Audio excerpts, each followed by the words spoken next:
Rose Mwende is in a race against time. The delayed long rains in Kenya finally came last week, and so she, like many other farmers across the country, is busy planting maize. This, the same seeds she has planted year in, year out for decades. We expected the rains in March, but they only came now in April.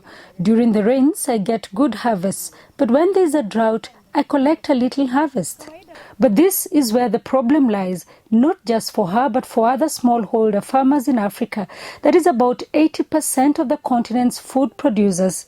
They have not adapted to the effects of climate change, meaning? So if you have shorter rain seasons, then you have crops that may be short maturing and therefore fade within the time that rainfall is available. When we ask Mwende if she's worried that failed rains may mean less yields for her and her family, she seems resigned to her fate and the changing weather patterns. Those are God's plans.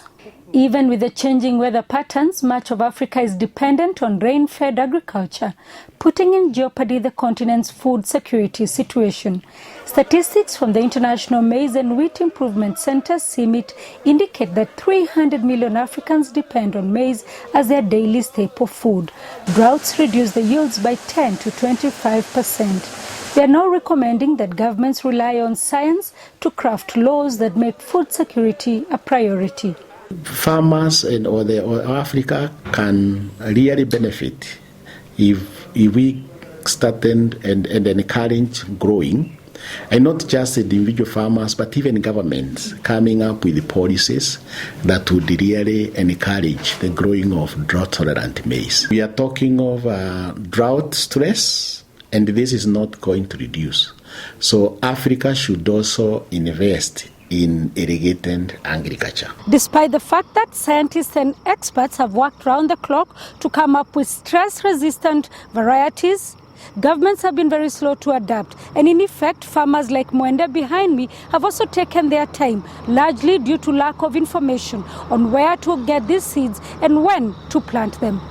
In effect, the yields have remained the same, and now with more frequent droughts, the yields are even less. These are the issues that scientists will seek to address when they meet agriculture ministers drawn from 12 East and Southern African countries in Uganda beginning on Friday. The message that we have for government is, here are practices that farmers can benefit from, and once farmers produce, it translates to the national food security.